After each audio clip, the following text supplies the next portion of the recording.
अध्याय 10 छत्तीसगढ़ में ब्रिटिश शासन। उत्थान व पतन इतिहास में होता रहता है। महान मुगल के नाम से विश्व इतिहास में चर्चित मुगलों का भारत में पतन। औरंगजेब की 1707 ईस्वी में मृत्यु के प्रारंभ हो गया। सन 1707 से 1818 ईस्वी तक के काल को मराठा सर्वोच्चता का काल माना गया है। इतिहास की यह विडंबना रही है कि जब अंग्रेजों का उत्थान हो रहा था तब मराठों में कोई ऐसा दबंग व्यक्तित्व नहीं था जिसके झंडे के नीचे एकत्र होकर अंग्रेजों का सामना करने के लिए मराठे प्रस्तुत हो सके। अनुभवहीनता व अयोग्य मराठा नेतृत्व ने देश को खतरे में डाल दिया। मराठा शासन की बागडोर बाजीराव द्वितीय जैसे अयोग्य एवं षड्यंत्रकारी व्यक्ति के हाथों में आ गया। दुर्दैव से मराठा राज्य के अयोग्य, असावधान तथा स्वार्थी शासकों को योग्य और चतुर राजनीतिज्ञों का सामना करना पड़ा। लॉर्ड हेस्टिंग्स के काल में मराठा शक्ति ध्वस्त हुई। जहाँ तक छत्तीसगढ़ का सवाल है, यह मराठा सरदार भोसले के अधिकार क्षेत्र में आता था, जिसकी राजधानी नागपुर थी। भोसले शासक रघुजी द्वितीय यद्यपि अपने राज्य में ब्रिटिश हस्तक्षेप और उनकी विस्तारवादी नीति के विरोधी थे। रघुजी द्वितीय के जीवित रहते अंग्रेजों को नागपुर में अपना प्रभाव को स्थापित करने का इरादा स्थगित रखना पड़ा। रघुजी द्वितीय भले ही योग्य रहे हो, मगर राज्य की आर्थिक स्थिति ठीक नहीं थी। उनके अधिकारीगण रिश्वत के बल पर बड़ी आसानी से अंग्रेजों के पक्ष में कर लिए जाते थे। ये अधिकारी ही अंग्रेजों को राज्य की गुप्त सूचनाएं भी दिया करते थे। 22 मार्च 1816 ईस्वी को रघुजी द्वितीय का देहांत हुआ। सत्ता संघर्ष का दौर चला। जेनकिंसन के षड्यंत्र और अप्पा साहब के विश्वासघात से नागपुर राज्य में अंग्रेजी प्रभाव के विस्तार को संभव बनाया। 27 मई 1816 ईस्वी को अंग्रेजों ने अप्पा साहब के साथ सहायक संधि की, जो निश्चित रूप से अंग्रेजों के हित में थी। इतिहासकार मालकम ने इस संधि को महत्ता बतलाते हुए लिखा है, भारतवर्ष की तत्कालीन परिस्थितियों में कोई भी घटना इतनी महत्वपूर्ण नहीं थी जितनी नागपुर राज्य से अंग्रेजों द्वारा की गई सहायक संधि। नागपुर राज्य में अंग्रेजी सेना रख दी गई। 21 अप्रैल 1817 ईस्वी को अप्पा साहब भोसले का नागपुर में राज्यारोहण हुआ। अभी तक वे राजा के रूप में दायित्वों का निर्वहन कर रहे थे। राजगद्दी पर बैठने के पश्चात वह अंग्रेजों के हाथों की कठपुतली बनकर नहीं रहना चाहता था। अंग्रेजों को भी यह आभास होने लगा कि अप्पा साहब की मित्रता अविश्वसनीय है। बाजीराव द्वितीय ने जब अंग्रेजों के विरुद्ध विद्रोह किया तब अप्पा साहब भी अंग्रेज विरोधी हो गए। 18,000 सैनिकों के साथ उन्होंने सीतावल्डी में अंग्रेजों से लड़ाई लड़ी। केवल 1800 अंग्रेज सैनिकों ने उसे परास्त किया। अप्पा साहब को नई संधि स्वीकार कराई गई। तृतीय मराठा युद्ध के पश्चात मराठों की शक्ति समाप्त प्राय हो गई। पेशवा का आनुवंशिक पद समाप्त किया गया। अंग्रेजों ने भोसले का संपूर्ण राज्य ब्रिटिश साम्राज्य में सम्मिलित नहीं किया। सनय सनय वे साम्राज्य विस्तार के पक्षधर थे। अंग्रेजों ने नागपुर के शासक रघुजी तृतीय के वयस्क होते तक नागपुर राज्य का शासन भार अपने हाथों में रखा। इस नई व्यवस्था के फलस्वरूप छत्तीसगढ़ का शासन भी ब्रिटिश नियंत्रण में चला गया। मिस्टर एडमंड नामक अंग्रेज को छत्तीसगढ़ का प्रशासक नियुक्त किया गया। नागपुर के भोसले के प्रदेश को शासन के लिए 5 जिलों में बांटा गया। सूबों को जिलों कहा जाता था। छत्तीसगढ़ एक सूबा बराबर जिला बनाया गया। अधीक्षक इसका प्रमुख था। ब्रिटिश रेसिडेंट के नियंत्रण निर्देशन में इसे काम करना था। सन 1818 से 1830 ईस्वी तक छत्तीसगढ़ पर भोसला शासन था, मगर वास्तव में अंग्रेज रेसिडेंट को ही पूर्ण अधिकार प्राप्त थे। कैप्टन एडमंड छत्तीसगढ़ के प्रथम ब्रिटिश अधीक्षक थे। कुछ माह ही उनका शासनकाल रहा। छत्तीसगढ़ में शांति व व्यवस्था स्थापित करना उनका मुख्य कार्य था। डोंगरगढ़ के जमींदार का विद्रोह एकमात्र महत्वपूर्ण कार्य था। एडमंड ने उसे नियंत्रण में लाया। इस विद्रोह के दमन के कुछ दिन पश्चात ही एडमंड की मृत्यु हुई। ब्रिटिश अधीक्षक मिस्टर एगन्यू 1818 से 1825 ईस्वी तक मिस्टर एगन्यू छत्तीसगढ़ के अधीक्षक रहे। गवर्नर जनरल लॉर्ड हेस्टिंगस उनसे बहुत प्रभावित थे। योग्य व अनुभवी व्यक्ति का छत्तीसगढ़ शासन को प्राप्त हुआ। छत्तीसगढ़ के प्रशासन को भ्रष्टाचार से मुक्त करना था। स्थानीय लोगों को मासिक वेतन पर नियुक्त करने की छूट उन्हें दी गई थी। बिम्बाजी भोसले के समय रतनपुर राजधानी थी। बिम्बाजी की मृत्यु के पश्चात रतनपुर का गौरव लुप्त होने लगा था। छत्तीसगढ़ के केंद्र में होने के कारण रायपुर को उपयुक्त राजधानी माना गया। यह एक महत्वपूर्ण विवेकपूर्ण कार्य था। राजधानी के अनुरूप रायपुर के लिए उसके विकास के लिए मिस्टर एगन्यू ने व्यक्तिगत रुचि ली। छत्तीसगढ़ में कुल 27 परगने थे। इनको फिर से सीमांकन कर केवल 8 परगने बनाए गए। 180 मील लंबा और 120 मील चौड़ा अंडागार परगना का क्षेत्र रखा गया।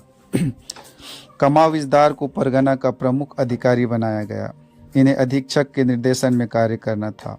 रतनपुर, रायपुर, राजरो, धमतरी, बालोद, दुर्ग, धमधा, नवागढ़, खरौद, इस प्रकार 9 परगने हुए।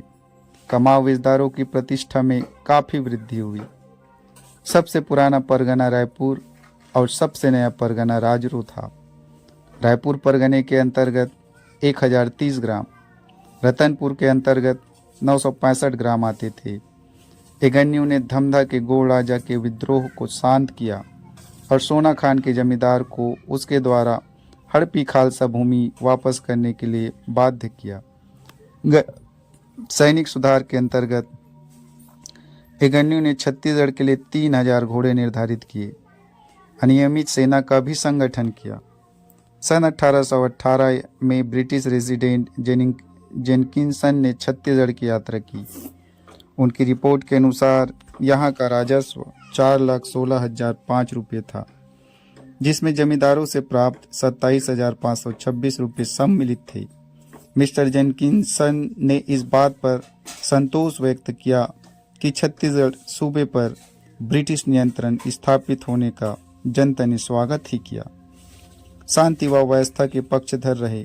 जेनकिंसन ने पुराने मराठा शासन काल के अधिकारियों को पेंशन देकर खुश करने का प्रयास किया। महारसिया नामक व्यक्ति नवागढ़ जमींदार के शासक परिवार का था। मराठों ने उसे 300 रुपये मासिक भत्ता दिया था। मराठों का विरोध के कारण यह पेंशन भत्ता बंद कर दी गई। नवागढ़ जमींदार से 3000 रुपये प्रति वर्ष राजस्व वसूला जाता था। महारसिया अपने पुराने पद व प्रतिष्ठा को पाना चाहता था। नवागढ़ में उसने जब अशांति मचाई तो एगन्यू ने उसे गिरफ्तार कर जेल में डाल दिया। अंग्रेजों ने उससे जमानत मांगी कि वह पहले की भांति शासन के खिलाफ कोई कार्रवाई नहीं करेगा। यह जमानत मिलने पर उसे छोड़ दिया गया। 500 रुपये का मासिक भत्ता उसे स्वीकार किया गया। महारसिया इसके बाद शांति से रहा। किसी प्रकार का विद्रोहात्मक कार्यवाही की सूचना नहीं मिलती। सावंत भारती का मामला। अपनी विद्रोही प्रवृत्ति और अराजकता फैलाने के कारण सावंत भारती छत्तीसगढ़ में चर्चित था। मिस्टर एगन्यू उसे शांति व व्यवस्था के लिए खतरा मानते थे। उसे गिरफ्तार किया गया और मुकदमा चलाया गया। मृत्युदंड उसे सुनाया गया। अनुनय विनय के पश्चात मृत्युदंड को आजीवन कारावास के रूप में बदला गया। मिस्टर एगन्यू और बस्तर का जमींदार। एगन्यू ने धमतरी के पास राजूर नामक स्थान पर बस्तर के तत्कालीन राजा या जमींदार कहे महिपाल देव से भेंट की। बस्तर राजा ने कोटपाड़ परगना पुनः प्राप्त करने का प्रयास एगन्यू के माध्यम से किया। एगन्यू ने गवर्नर जनरल की व्यवस्था आते तक कोटपाड़ मामले में आक्रमण कार्यवाही बस्तर राजा न करे, यह स्पष्ट चेतावनी दी गई। राजा ने एगनियों को हाथी भेंट कर मित्रता प्रदर्शित की। परलकोट जमींदार का विद्रोह। बस्तर राजा के अधीन परलकोट का जमींदार था। वह भूमिया राजा भी कहलाता था। उसका अस्तित्व बस्तर में काकती राज्य प्रारंभ होने से पूर्व का था। वह आदिवासी गौड़ समाज का था। तत्कालीन राजा गैनसी गैनसाय का 1824 ईस्वी से पूर्व उसने अपनी जनता के साथ अंग्रेजी राज का विरोध किया। घने जंगलों में जा छिपने के कारण उसे गिरफ्तार करने में परेशानी हो रही थी। मिस्टर एगन्यू ने सीमावर्ती चांदा से सैनिक सहायता प्राप्त कर विद्रोह का दमन किया। जमींदार गैनसी पकड़ा गया और उसके ही महल में के सामने खुलेआम फांसी पर लटका दिया गया। गैनसी की शहादत गोड़ों में चर्चित और वर्णित है। 1818 से 1825 ईस्वी तक छत्तीसगढ़ के अधीक्षक के पद पर कार्य करने के पश्चात मिस्टर एगन्यू ने त्याग पत्र दे दिया। नई व्यवस्था को छत्तीसगढ़ में स्थापित करने व अनेक सुधार कार्य करने के कारण अंग्रेज अधीक्षकों में एगन्यू की चर्चा आदर व सम्मान के साथ की जाती है। उनकी कार्य कुशलता, योग्यता और ब्रिटिश राज के लिए उनकी उपयोगिता बहुत समय तक अंग्रेजों के द्वारा याद की जाएगी। Captain Hunter. एगन्यू के पश्चात अधीक्षक पद पर कैप्टन हंटर की नियुक्ति हुई। वे कुछ माह तक ही अधीक्षक पद पर छत्तीसगढ़ में रह सके। छत्तीसगढ़ के लिए वे कुछ कर पाने में समर्थ नहीं हो पाए। उनके शासनकाल का वृत्तांत प्राप्त नहीं होता। Mister Sandis. 1825 से 1828 ईस्वी तक छत्तीसगढ़ के अधीक्षक पद पर सैन्य अधिकारी मिस्टर सैंडिस नियुक्त हुए। पूर्व अधीक्षक एगन्यू की तुलना में वे अधिक अधिकार संपन्न थे। सैनिक व असैनिक दोनों प्रकार के अधिकार उन्हें सौंपे गए थे। अंग्रेजी शक्ति के प्रतिनिधि के रूप में उन्हें शान शौकत से रहना था, इसलिए वेतन व भत्ते भी बढ़ा दिए गए थे। सैंडिस ने हिंदू और मुस्लिम कैलेंडर के स्थान पर अंग्रेजी कैलेंडर जारी किया। 1 जनवरी से वर्ष का प्रारंभ माना जाने लगा। अंग्रेजी भाषा को राजकाज की भाषा बनाया गया। बस्तर और जयपुर रियासत के बीच का विवाद सुलझा नहीं था। बस्तर राजा इस मामले को निपटाने के लिए दबाव डाल रहा था। संबंधित पक्षों को चेतावनी दी गई कि जब तक गवर्नर जनरल इस मामले में कोई निर्णय नहीं लेते, क्षेत्र में शांति बनाई जाए। यह धमकी भी दी गई। मिस्टर सैंडिस के उत्तराधिकारी मिस्टर विल्कांसन और मिस्टर क्राफर्ड 1828 से 1830 ईस्वी के मध्य अधीक्षक पद को सुशोभित किए। 27 दिसंबर 1829 को रघुजी तृतीय और अंग्रेजों के मध्य हुए समझौते के अनुसार छत्तीसगढ़ का शासनभार भोसला राजा द्वारा नियुक्त कृष्णराव अप्पा को सौंप दिया गया। 21 सत्ता का हस्तांतरण शांतिमय ढंग से 6 जून 1830 ईस्वी को हो गया। अध्याय 11 छत्तीसगढ़ की भोसला शासन। छत्तीसगढ़ में पुनः भोसला शासन रघुजी तृतीय के वयस्क होने तक छत्तीसगढ़ के अन्य भोसला क्षेत्र में एजेंट के रूप में ब्रिटिश शासन रहा। 13 दिसंबर 1829 की संधि के द्वारा भोसला को छत्तीसगढ़ का शासन शर्तों के अधीन भोसले को सौंप दिया गया। जून 1830 को यह व्यवस्था मूर्त रूप लेती है। अधीक्षक ने प्रशासकीय मामलों में हस्तक्षेप करना छोड़ दिया। मराठा अधिकारी जिलेदार कहलाया। प्रथम जिलेदार के रूप में कृष्णराव अप्पा नियुक्त किए गए। हिसाब किताब के मामले में अच्छा जानकार था, मगर राजस्व के मामले में जानकारी कम थी। शांत स्वभाव के व्यक्ति थे। कृष्णराव के पश्चात अमृतराव, सदरुद्दीन, दुर्गा प्रसाद, इंटुक राव, सखाराम बापू, गोविंद राव, गोपाल राव जिलेदार के रूप में नियुक्त हुए। कृष्णराव के पश्चात क्रमशः अमृतराव, सदरुद्दीन, दुर्गा प्रसाद, इंटुक राव, सखाराम बापू, गोविंद राव, गोपाल राव जिलेदार के रूप में नियुक्त हुए। रायपुर को ही जिलेदार का मुख्यालय बनाया गया। जनता को जिलेदार के विरुद्ध ब्रिटिश रेसिडेंट को शिकायत का अधिकार था।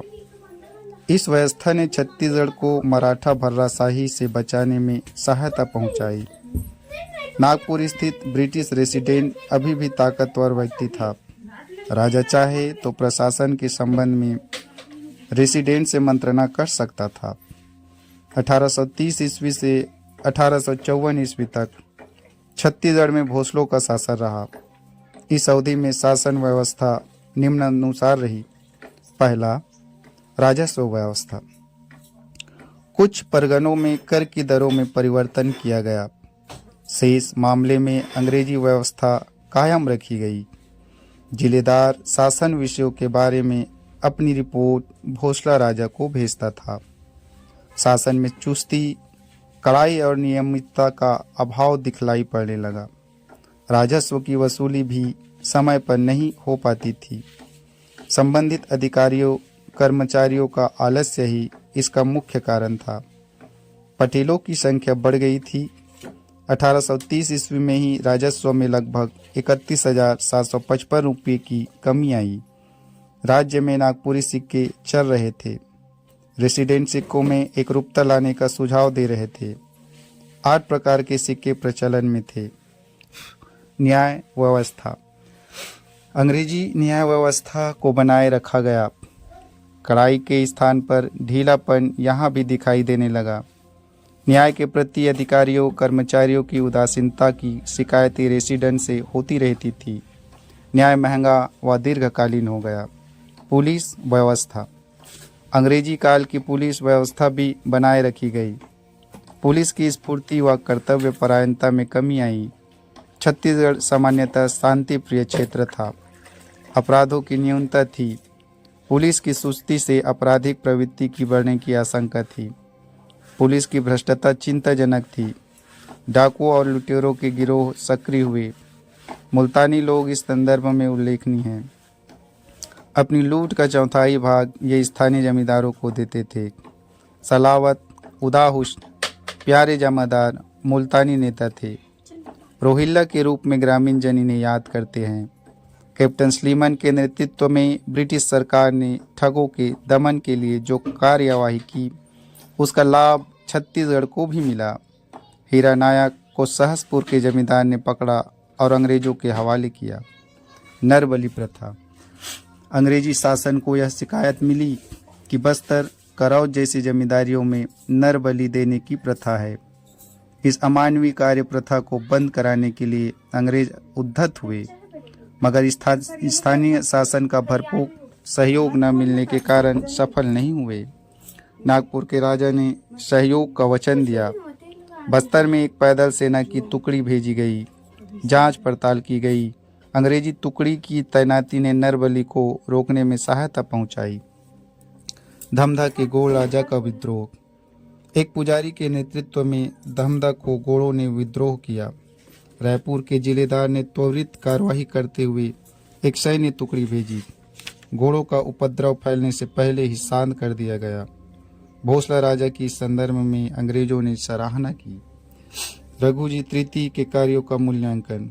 रघुजी तृतीय को अंग्रेजों ने नवीन संधि के माध्यम से छत्तीसगढ़ का शासन सौंपा था। भोसला शासन धीमा मगर प्रगतिकारक था। रघुजी जनता के बीच लोकप्रिय थे, मगर अधिकारियों कर्मचारियों पर पकड़ नहीं थी। सूरा व सुंदरी के चक्कर ने उन्हें राजकीय कार्यों से उपराम किया। आर्थिक व न्यायिक क्षेत्र में इसका बुरा प्रभाव पड़ा। व्यक्तिगत जीवन में खर्चीले स्वभाव के कारण आर्थिक संकट का सामना करना पड़ा। ब्रिटिश रेसिडेंट ने भी राजा की शिकायत उच्च अधिकारियों से की। राजा की ऋणग्रस्तता के चलते 8 रुपये वार्षिक टकोली अंग्रेजों 8 लाख रुपये वार्षिक टकोली अंग्रेजों को देने में देर होने लगी। सेना का वेतन समय पर नहीं दिया जा सका। जनता अधिकारियों के भ्रष्ट शासन से परेशान रहती थी। अंग्रेजी काल की सुव्यवस्था उन्हें याद आती थी। भोसला राजा ने जब जमींदारों पर कर बढ़ाया तो अंग्रेजी शासन से शिकायत की गई। राजा के प्रति छत्तीसगढ़ की जनता में सम्मान के भाव थे। अंग्रेजी सरकार रघुजी तृतीय के कार्यों पर समीक्षात्मक दृष्टि रखी थी। नागपुर राज्य का संयोजन। 11 दिसंबर 1853 ईस्वी को रघुजी तृतीय का स्वर्गवास हो गया। नागपुर राज्य के उत्तराधिकारी के संबंध में चर्चा जोरों पर थी। गवर्नर जनरल लॉर्ड डलहौजी हड़प नीति का अनुयायी था। मार्च 1854 ईस्वी को नागपुर का राज्य ब्रिटिश साम्राज्य में सम्मिलित कर लिया गया। मिस्टर मेंसल को कमिश्नर नियुक्त किया गया। नागपुर राज्य ब्रिटिश साम्राज्य का अंग बना। एक बलवान द्वारा कमजोर को बलपूर्वक अधीन करने का यह अशोभनीय कार्य था। लॉर्ड डलहौजी की हड़प नीति की अनेक कारणों से आलोचना हुई। अंग्रेजी साम्राज्य में सम्मिलित कर लिए जाने पर नागपुर के अंतर्गत आने वाले छत्तीसगढ़ की व्यवस्था में भी परिवर्तन किया गया। जिलेदार गोपाल राव ने 1 फरवरी 1855 ईस्वी को ब्रिटिश प्रतिनिधि को शासन भार सौंप दिया। एक डिप्टी कमिश्नर की नियुक्ति छत्तीसगढ़ में की गई। चार्ल्स से इलियट को छत्तीसगढ़ का पहला डिप्टी कमिश्नर होने का गौरव प्राप्त हुआ। 1855 से छत्तीसगढ़ अंग्रेजी शासन में आया और 1947 ईस्वी को आज़ादी मिलने तक अंग्रेजी शासन में रहा। छत्तीसगढ़ सूबा को एक जिला माना गया। अध्याय 12 छत्तीसगढ़ में ब्रिटिश प्रशासन 1855 से 1947 ईस्वी। नागपुर के रघुजी भोसले की मृत्यु के पश्चात वैध उत्तराधिकारी के अभाव में उसका राज्य ब्रिटिश भारत में संयोजित कर लिया गया। अंग्रेजों ने भोसला राज्य में अपनी प्रशासनिक व्यवस्था लागू की, जो भारत में अंग्रेजी राज्य के रहते तक बनी रही। 1 फरवरी 1855 ईस्वी से छत्तीसगढ़ में अंग्रेजी राज स्थापित हुआ और उनकी प्रशासनिक व्यवस्था लागू हुई। चार्ल्स से इलियट को छत्तीसगढ़ का प्रथम डिप्टी कमिश्नर होने का सौभाग्य प्राप्त हुआ। ब्रिटिश भारत में डिप्टी कमिश्नरों की 3 श्रेणियां थीं। प्रथम, द्वितीय, तृतीय श्रेणी के डिप्टी कमिश्नरों के वेतन क्रमशः 1500 रुपये, 1200 रुपये और 1000 रुपये थे। छत्तीसगढ़ में नियुक्त चार्ल्स से इलियट को 1000 रुपये वेतन मिलता था, अर्थात वे तृतीय श्रेणी के डिप्टी कमिश्नर थे। उनकी सहायता के लिए सहायक कमिश्नर और अतिरिक्त सहायक कमिश्नर नियुक्त किए गए। उल्लेखनीय है कि ब्रिटिश नियंत्रण काल में जो अंग्रेज अधीक्षक नियुक्त हुए थे उन्हें 1700 रुपये मासिक वेतन दिया जाता था, क्योंकि उसका वेतन भोसले के खजाने से दिया जाता था। अतः मनमाना वेतन ब्रिटिश अधीक्षक को दिया गया, मगर जब वेतन का भार अंग्रेज खजाने पर पड़ा तब नियुक्ति में सावधानी बरती गई। छत्तीसगढ़ के अंतिम मराठा सूबेदार श्री गोपाल राव आनंद को बिलासपुर का अतिरिक्त सहायक कमिश्नर नियुक्त किया गया। मराठा शासन के पूर्व अधिकारियों के हितों के संरक्षण संबंधी नीति के तहत गोपाल राव की नियुक्ति की गई। उच्च पदस्थ अंग्रेज अधिकारियों ने इलियट को स्थानीय रीति रिवाजों, प्रथाओं का सम्मान करने की नसीहत दी थी। प्रशासन को माल और दीवानी 2 मुख्य विभागों में बांटा गया। 2 नवंबर 1861 ईस्वी को नए प्रांत के रूप में मध्य प्रांत का गठन किया गया। इसके अंतर्गत छत्तीसगढ़ को एक संभाग का दर्जा दिया गया। रायपुर, बिलासपुर, संबलपुर 3 जिलों में इसे विभाजित किया गया।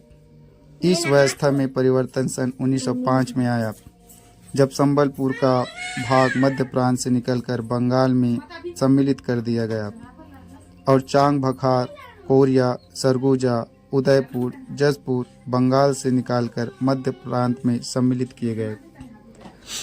अंग्रेजी प्रशासनिक व्यवस्था में एक बड़ा परिवर्तन तहसीलों का गठन किया जाना था। रायपुर, धमतरी, रतनपुर 3 तहसीलों का गठन किया गया। तहसील का प्रमुख तहसीलदार को बनाया गया। यह पद भारतीयों के लिए सुरक्षित रखा गया था।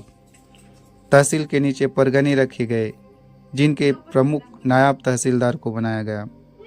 मराठाकालीन कमाविजदारों का स्थान उन्हें लेना था। 1 फरवरी 1857 से धमधा और नवागढ़ 2 और तहसील बनाए गए। धमधा के स्थान पर बाद में दुर्ग को तहसील का दर्जा दिया गया। छत्तीसगढ़ संभाग का मुख्यालय रायपुर को बनाया गया। प्रशासन में जमींदारों का सहयोग देने की बात कही गई। स्थानीय लोगों को इस बहाने वफादार बनाया गया था। छत्तीसगढ़ की नई राज व्यवस्था। कलचुरी कालीन छत्तीसगढ़ में छत्तीसगढ़ थे। पूरा राज्य गढ़ों में विभाजित था। गढ़ों के अंतर्गत तालुके अथवा तहसीलें थी। तालुके के अंतर्गत ग्राम आते थे। एक गढ़ प्राय 84 गांव का होता था। तालुके के अंतर्गत 12 गांव आते थे। इन संख्याओं में घट बढ़ हो सकती थी। अंग्रेजी व्यवस्था में आने पर नई राज व्यवस्था स्थापित करने के लिए तहसीलदारों के माध्यम से जांच पड़ताल की गई। 4 माह का दौरा करने एवं संबंधित लोगों के विचार विमर्श करने के पश्चात डिप्टी कमिश्नर चार्ल्स सी इलियट ने रूपरेखा बनाई। 3 सालाना व्यवस्था की गई। 3 तहसीलों के अंतर्गत 12 परगने रखे गए। परगना प्रमुख नायब तहसीलदार को बनाया गया। फसली साल 1266 के लिए 5,20,511 रुपये 11 आना 6 पाई राजस्व निर्धारित किया गया। छत्तीसगढ़ में ताहूतदारी प्रथा प्रचलित थी। लोरमी और तरेंगा 2 ताहूतदारी थी। अंग्रेज अधिकारी सैंडिस के समय से ये ताहूतदारी थी। सिरपुर और लवन 2 ताहूतदारी मराठा काल में बने थे। सिहावा, खल्लारी, संजारी नामक 3 ताहूतदारी इलियट के काल में बनाए गए थे। उसर एवं त्याज्य भूमि को स्थानीय प्रभावशाली लोगों के सहयोग से कृषि भूमि में परिवर्तित करने का लक्ष्य था। ताहूतदार न तो जमींदार थे और न गौटिया, लोकप्रिय भी नहीं हो पाए। रायपुर और धमतरी की खालसा भूमि के लिए साल 1855-56 के लिए 2,78,536 रुपये 5 आने 3 पाई निर्धारित किए गए। जनपुर की खालसा भूमि के लिए 1,22,916 रुपये राजस्व निर्धारित किया गया। छत्तीसगढ़ में ग्राम प्रमुख को गौटिया कहा जाता है। उसका पद वंशानुगत होता था। गांव के सभी व्यक्तियों के हितों का वह रक्षक होता था। लोगों ने उसे आदर एवं सम्मान प्राप्त था। वह अपने निर्धारित गांव में रहता था। लगान वसूल करना, गांव में शांति व्यवस्था स्थापित करना उसका मुख्य दायित्व था। मालगुजार के नाम से भी यह जाना जाता था। गांव का खानदानी प्रमुख होता था। किसान भी खानदानी होते थे। भूमि कर बढ़ाने के बाद वे भूमि के मालिक थे। लाखा बांटा। छत्तीसगढ़ में लाखा बांटा की अनोखी प्रथा विद्यमान थी। भू लगान का निर्धारण गौटिया और किसान के मध्य अंतिम सोपान के रूप में होता था। भूमि का विभाजन वितरण समय पर होता था। प्रत्येक किसान की इच्छा उपजाऊ भूमि प्राप्त करने की रहती थी। मालगुजार भी अपने गांव में नए किसान बसाना चाहता था, अतः नए सिरे से भूमि का वितरण आवश्यक होता था। डॉक्टर पीएल मिश्रा ने इस प्रथा की भूरी भूरी प्रशंसा की है। यह एक बहुत बड़ी खोज है जो छत्तीसगढ़ की काश्तकारी व्यवस्था को समाजवाद के या साम्यवाद के उच्चतम धरातल पर ले जाती है, जो मात्र कल्पना न होकर साकार वस्तु थी। सेटलमेंट अधिकारी जेम्स ब्राइट चिसोम ने 11 अप्रैल 1868 ईस्वी को लिखा है, छत्तीसगढ़ में खेत बदलने की प्रथा निसंदेह प्राचीन काल से है। इसके चालू रहने के 2 कारण बतलाए गए हैं। पहला यह कि बारी बारी से अच्छे उपजाऊ खेत का उपभोग हर किसान कर सके। दूसरा कारण यह था कि मालगुजार गौटिया को यह अधिकार था कि वह नए किसानों को अपने क्षेत्र में कृषि उत्पादन में हाथ बांटने के लिए आमंत्रित करे। जमीन की अदला बदली इसलिए जरूरी थी। अविकसित समाज प्राकृतिक न्याय पर पूर्ण विश्वास रखता था। इसके पीछे भावना यह थी कि सर्वोत्तम जमीन पर उनमें से कुछ मुट्ठी भर लोगों का ही अधिकार न बन पाए। यह भावना इतनी तीव्र थी कि एक समय में यह लाखा बांटा शायद इस क्षेत्र में आम रिवाज था। ऐसा समय आया जब कुछ लोग इतने प्रभावशाली हो गए, बलवान हो गए कि एक बार प्राप्त की गई अच्छी भूमि पर उन्होंने अपना शिकंजा ही जमा रखा, और इस प्रकार धीरे धीरे परिस्थिति निर्मित हो गई कि यह निरंतर होने वाला जमीन की अदला बदली कम हो गई। लाखा बांटा की यह प्रथा 1864-65 में भी जारी रही थी। बिलासपुर जिले के कुल 2241 मालगुजारी गांव में से 250 में मिस्टर चिसोम ने लाखा बांटा की प्रथा को पाया। उच्च वर्ग के लोगों ने इस प्रथा को त्याग दिया था। चर्मकार बहुसंख्यक गांव में भी प्रचलित थी। हर आदमी को समान अधिकार, इस उच्च भाव पर यह प्रथा टिकी हुई थी। कमिश्नर नागपुर के ध्यान में जब यह प्रथा को लाया गया, तब उन्होंने अपने स्तर पर जांच कराने के पश्चात टिप दी। मुझे लगता है कि यह प्रथा होशंगाबाद और अन्य जिलों में भी थी। दाव को बल देने के लिए अदला बदली महत्व की थी। यह प्रथा उस प्राचीन भावना से जुड़ी हुई है कि कृषि का अधिकार समुदायों का है। मुझे लगता है कि यह प्रथा प्राचीन जर्मनी में थी। इसकी तीव्र भावना पंजाब के किसानों में, जाटों में अभी भी है, और भारत के कई भागों में अभी भी है। छत्तीसगढ़ के किसानों में इस भावना की तीव्रता को अब कुछ शक्तिशाली प्रभावशाली लोगों ने अपना उपनिवेश बना लिया है। यह उचित नहीं होगा कि किसानों को उनके अधिकारों से वंचित होने का डर रहे। तत्कालीन चीफ कमिश्नर सी कैम्पबेल की यह टिप उनके किसान हितैषी चरित्र को उजागर करती है। लाखा बांटा की प्रथा के संबंध में उच्च पदस्थ अंग्रेज अधिकारियों की ज्ञात होता है। जब ये बंदोबस्त के कार्य से गांव-गांव तक पहुंचे और जमीन पर अधिकार के संबंध में व्यापक जांच पड़ताल प्रारंभ की, 12 साल या उससे अधिक काल तक किसी खेत विशेष पर किसी किसान का अधिकार नहीं था। अर्थात लाखा बांटा प्रथा के अनुसार हर साल किसान की भूमि बदल दी गई थी। अंग्रेजी प्रशासन के अंतर्गत छत्तीसगढ़ के आने के बाद ग्राम प्रमुख, जो गौटिया कहलाता था, अब मालगुजार कहलाने लगा। अब मालगुजार की पट्टी के साथ मालिकाना हक प्राप्त करता है। खालसा भूमि मालगुजार के और जमींदारी भूमि जमींदारों के अधिकार में था। 36 जमींदार मान्य किए गए। ताहूदारी प्रथा को जारी रखा जाए या समाप्त किया जाए, इस पर मतभेद था। बिलासपुर के बंदोबस्त अधिकारी चिसोम इसके पक्ष में थे। लोरमी ताहूदारी 1826 ईस्वी से, तरंगी 1828 से ताहूदारी के अधिकार में थी। इन लोगों ने निर्जन क्षेत्रों में नए ग्राम बसाकर राजस्व में वृद्धि की। वृत्ति दृष्टि से भी यह वांछनीय न होगा कि ताहूतों को पुनः ग्राम रूपी इकाई में बांटा जाए। एक समर्थ व्यक्ति के स्थान पर गांव के अनेक गरीब किसानों से लगान वसूलना कठिन होगा। ताहूदारों को अधिकार संपन्न बनाए रखने के पक्ष में चिसोम थे। रायपुर के बंदोबस्त अधिकारी हेविट इस संस्था को समाप्त करने के पक्ष में थे। रायपुर जिले के अंतर्गत 5 ताहूत थे: सिरपुर, लवन, खल्लारी, संजारी और सिहावा। लवन 1848 से, सिरपुर 1843, संजारी, खल्लारी, सिहावा 1854 में कार्यरत थे। हेवियों ने ताहूदारों की निंदा की है। उनकी सिफारिश पर रायपुर जिले में स्थित ताहूतों को समाप्त कर दिया गया, जबकि बिलासपुर जिले में स्थित ताहूत 1950 ईस्वी तक बने रहे। एक ही संभाग छत्तीसगढ़ के अंतर्गत यह दोहरी नीति अनेक आशंकाओं को जन्म देती है।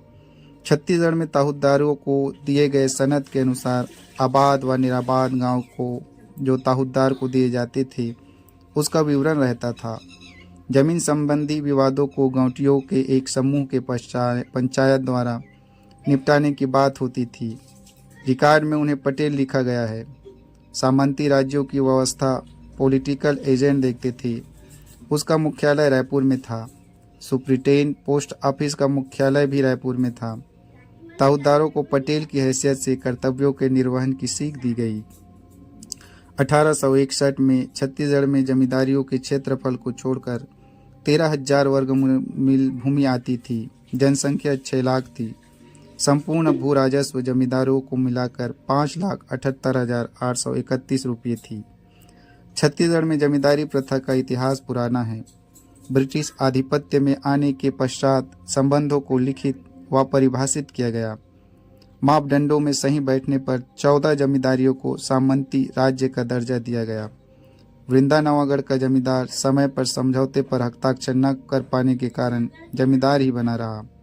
सामंती राजा न बन सका। न्याय व्यवस्था। छत्तीसगढ़ में अंग्रेजी प्रशासन की छाप यहाँ की न्याय पर भी पड़ी।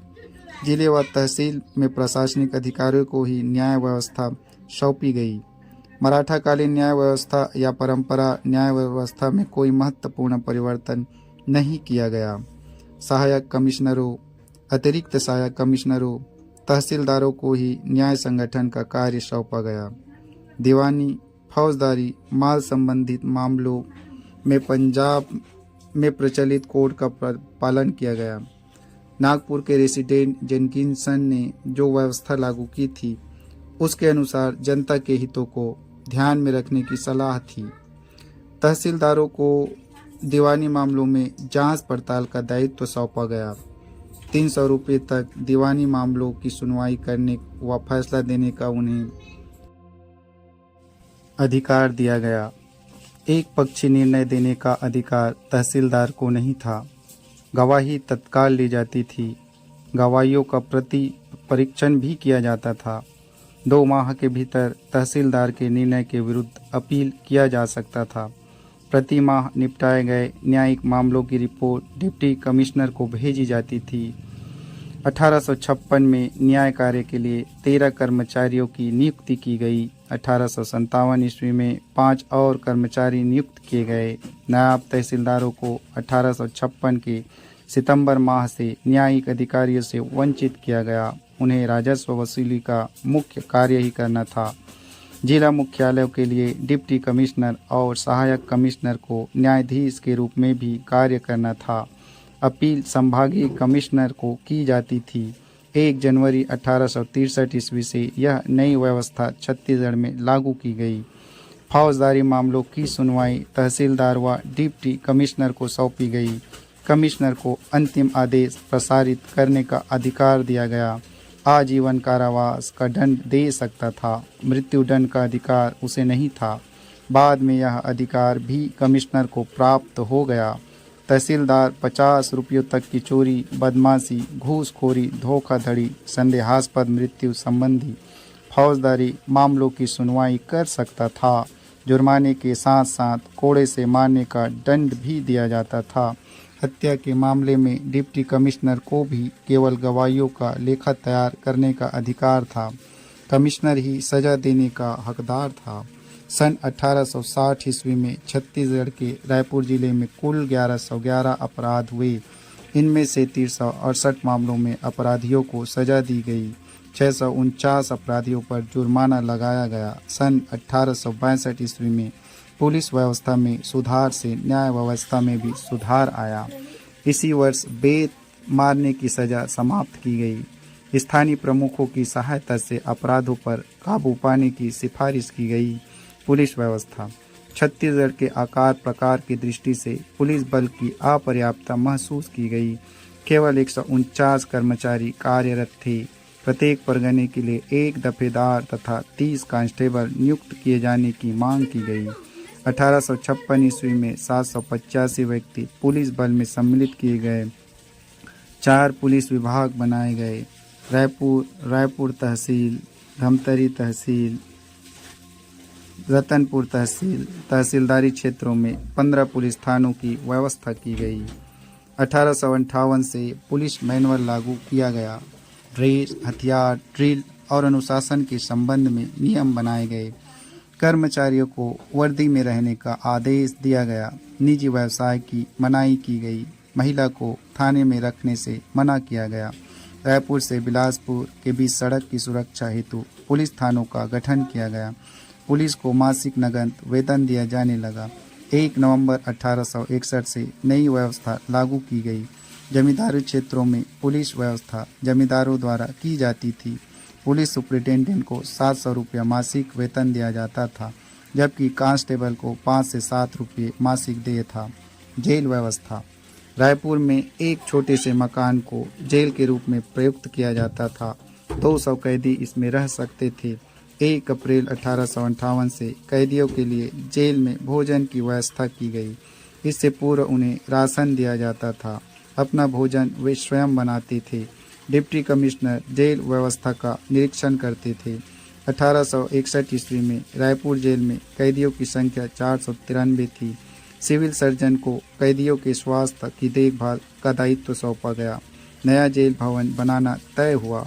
डाक व्यवस्था हरकारों और घोड़ों के द्वारा डाक लाया ले जाया जाता था। डाक व्यवस्था को बनाए रखने का दायित्व परगना व तहसील के अधिकारियों को सौंपा गया। रायपुर में एक नया डाकघर स्थापित किया गया। रायपुर से रतनपुर मार्ग के लिए 28 हरकारे, रायपुर से धमतरी के लिए 12 हरकारे नियुक्त किए गए। 4 रुपये प्रति माह हरकारों को वेतन रूप में दिया जाता था। पूरे जिले की डाक व्यवस्था के निरीक्षण के लिए 1 दफेदार नियुक्त किया गया। डाक टिकट पर महारानी विक्टोरिया का चित्र था। 1 आना कीमत थी। 1861-62 तक रतनपुर की डाक व्यवस्था अच्छी नहीं हो पाई थी। मध्य प्रांत के गठन के पश्चात ही डाक व्यवस्था में सुधार आया। सिक्के छत्तीसगढ़ में ब्रिटिश शासन की स्थापना के पश्चात कंपनी के ढाले सिक्के अनिवार्य किए गए, नागपुरी रुपये बंद कर दिए गए। 5 जून 1855 ईस्वी के पश्चात नागपुरी रुपयों का चलन से हटा दिया गया। शासन को पटाया जाने वाला कर कंपनी के रुपयों में लिया जाने लगा। सिक्के सत्ता के प्रतीक होते हैं। नागपुरी राजा के सिक्कों के स्थान पर कंपनी के सिक्के नई व्यवस्था के उद्घोषक थे, प्रचारक थे। यातायात के साधन। छत्तीसगढ़ में ब्रिटिश शासन की व्यवस्था के पश्चात यहाँ नियुक्त होने वाले अधिकारियों को यातायात के साधनों को विकसित करने का दायित्व सौंपा गया। नई सड़कों का निर्माण किया गया। 1861-62 ईस्वी के साल में 47,000 रुपये सड़क निर्माण पर खर्च किए गए। छत्तीसगढ़ के उत्पादन को अन्यत्र भेजने व अंचल के व्यापार का विकास करने के लिए यातायात के साधनों का विकास किया गया। छत्तीसगढ़ में अंग्रेजी शासन स्थापित होने के पश्चात प्रायः सभी क्षेत्रों में विकास की धारा बही। सामंती राज्यों में विकास की गति अपेक्षाकृत धीमी रही। छत्तीसगढ़ संभाग का पुनर्गठन 1905 में हुआ। संबलपुर का भाग उड़ीसा में सम्मिलित किए जाने के कारण 3 जिले गठित किए गए। रायपुर, बिलासपुर, दुर्ग इसके मुख्यालय बनाए गए। छत्तीसगढ़ का एक कमिश्नर होता था, उसके नीचे डिप्टी कमिश्नर होते थे। ये जिलों के प्रशासक के लिए उत्तरदायी होते थे। वन बहुल इलाका होने के कारण छत्तीसगढ़ में वनों के विकास के लिए वन विभाग गठित किया गया। नई वन नीति बनाई गई। सामंती राजाओं को भी वन नीति स्वीकार करनी होती थी। डिविजनल फॉरेस्ट अधिकारी वन विभाग का सर्वोच्च अधिकारी होता था। उनका मुख्यालय रायपुर में था। वन राजस्व प्राप्ति के बड़े संसाधन थे। वनों की सुरक्षा एवं विकास दोनों साथ साथ चलते थे। वन अधिकारियों व कर्मचारियों की नियुक्ति की गई। देहरादून स्थित वन शिक्षण संस्थान में यहाँ के अधिकारियों को प्रशिक्षण प्राप्त करने के लिए भेजा जाता था। वनों के प्रामाणिक नक्शे पहली बार बनाए गए। सामंती राज्यों में भी आरक्षित वन व्यवस्था लागू की गई, जिसके विरोध में बस्तर के आदिवासियों ने 1910 में व्यापक विद्रोह किए।